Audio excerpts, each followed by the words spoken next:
Hello and welcome to all the men and women of the West. I'm Joe, here with me is my co-host Dan. Hello and greetings. And we've got a new Silmarillion podcast video for you all. Now, initially I wanted to post it on the two channels at the same time when the time came, once Brothers Arda was caught up. But it seems that people really miss having a regular Tolkien video on the Brothers Crin. So Brothers Arda is just going to have to catch up. And if you're watching this on Brothers Arda, this has been on Brothers Crin for a while. So one of the advantages of the all-general fantasy channel that has just about everything also posted there. So you can feel free to subscribe there as well. And if you're watching this on Brothers Crin, months in advance, for our older Tolkien content, been moving that to Brothers Arda, although some videos have to remain on Brothers Crin. Like, the link will be in the comments section down below, so don't forget to click there and go subscribe to that channel if you enjoy our Tolkien content. The Brothers Crin will be continuing with Tolkien content kind of a few months in advance of Brothers Arda, but for older stuff, Brothers Arda's got a lot of it, and we are trying to reach 100 subs over there. But you didn't come here for that. You came here to hear of how the Noldor at last arrived in Beleriand, namely near Hithlum. Once they reach land, this alerts Morgoth's forces, and they begin to move past the arid Wethrin, the Mountain of Shadows, and end up confronting the Noldor in the Battle of Mithrin, which would be the second battle in Beleriand, which is called Dagor Nuin Gileath, the Battle Under the Stars,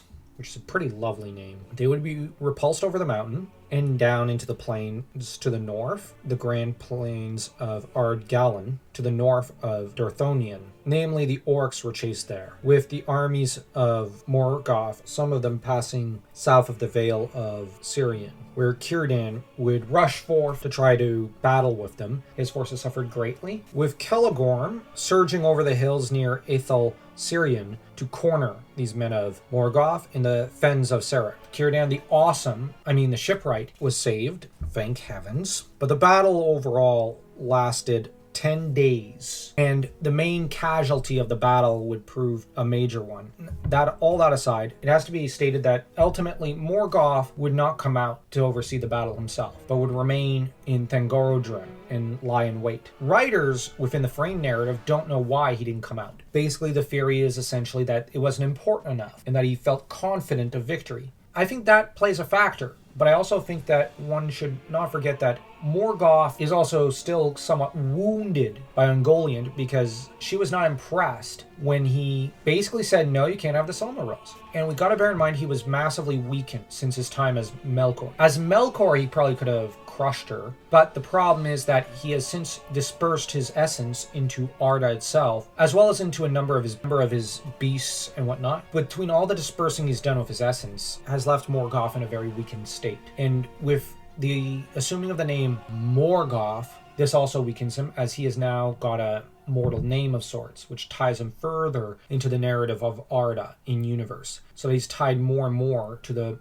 essence, in a way, of the mortal realm, the physical world. So he's basically screwed. This allowed Ungoliant, who has also been powered up by the power of the two trees, which gives her a lot of firepower that was initially in Nienna and Yavanna, and she is obviously stronger than Morgoth at that point. And it's not till the Balrogs come to the rescue that they're able to fight her off. The trouble is, this means that Morgoth is wounded, I would argue, by the time of this battle, so even if he wanted to help, he might not be able to immediately. That said, why would he, when Gothmog, the Lord of Balrogs, the one leading the forces of Morgoth, is more than formidable enough to kind of stamp out this problem, so to speak? Now, this is not to say that Morgoth was not involved in the battles in any way. No. He is massively involved, mostly as an armchair general. Feanor gets the brilliant idea to charge forward when the enemy pretty much does a false retreat. To put it quite bluntly, Feanor is a terrible general and not a very impressive warrior. But when the enemy seems to fall back before him, he grows arrogant, because of course he does. He's the most arrogant of the Noldor. That's not me bad-mouthing. That's me stating a fact. And Feanor charges and is mortally wounded by Gothmog, at which point his sons charge forward to try to rescue their father, chase away the Balrogs, because Feanor is not a warrior by any means. His sons are. Each of them, for the most part, represent a different aspect, in a way, of the warrior archetype, especially Maethros. Maglor is not really a warrior archetype. I'd argue he's more a magician archetype. But other than him, I'd argue the rest are mostly warrior archetypes. This basically gives them a lot of advantages over their father in battle. That being said, Maglor does have warrior-esque aspect to him, because let's not forget that most of the magician archetypes in Tolkien's world are also kind of warriors. See Gandalf. That aside, Feanor in a way represents more the priestly king, and yes, he is a shadow archetype who gives into his insecurities, thus he's both the masochist and the sadist. In marked contrast to the warrior king of Fingolfin, and arguably, Fingolfin in many ways is a far greater monarch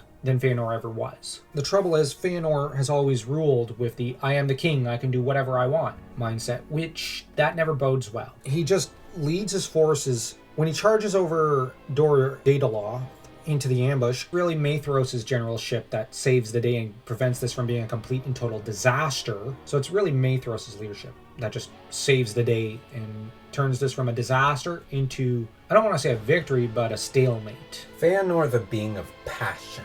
Because there's an aspect of him that's been poured into the Silmarils as though they were his ring, he is desperate to get them back. He will not be complete until he has his Silmarils back. But with the tainting and corrupting of them by Morgoth, in a way that's a violation of Feanor's own soul and spirit, so one can maybe pity Feanor for that. There's a lot to pity about him, but his untimely end is his own fault. And as you said, he's a being of passion. The worst part about him is that as he lies dying, he looks up to Thangorodrim, and it's best to read the words of Tolkien. In my edition, it's page 97 to 98 of the hardcover edition. Feanor bade them halt, for his wounds were mortal, and he knew that his hour was come. And looking out from the slopes of Irid Wethrin, with his last sight he beheld far off the peaks of Thangorodrim, mightiest of the towers of Middle-earth, and knew with the foreknowledge of death that no power of the Noldor would ever overthrow them. But he cursed the name of Morgoth thrice, and laid it upon his sons to hold to their oath, and to avenge their father. He knows that they will, no matter what, lose, and will condemn them, possibly for all eternity, fetching the Silmarils, but he gives no thought to them, their souls, or what they want in life, or to the fate of his people, as he condemns them to an endless battle with Morgoth. 3 shiny rocks. The trouble is, as special as the Silmarils are, Feanor knows this is a battle they cannot win, but he doesn't care. It's about him and his ego. Because of his pride, he cannot let go. So that I'm gonna argue, when he started, he was a hero, one with many flaws. Then he became an anti-hero, then something of an anti-villain. Now he's fully a villain. He has succumbed completely to the lure of evil, as he gives not a single thought to his own sons. I commented earlier that he's a being of passion. That's what happens when you mix major oaths to blood oaths, divine oaths, and passion. It could render one blind. Destroy them. Yeah, much as what happens to Achilles in the story of Troy. From the moment he bared steel against Fingolfin, Feanor was kind of doomed.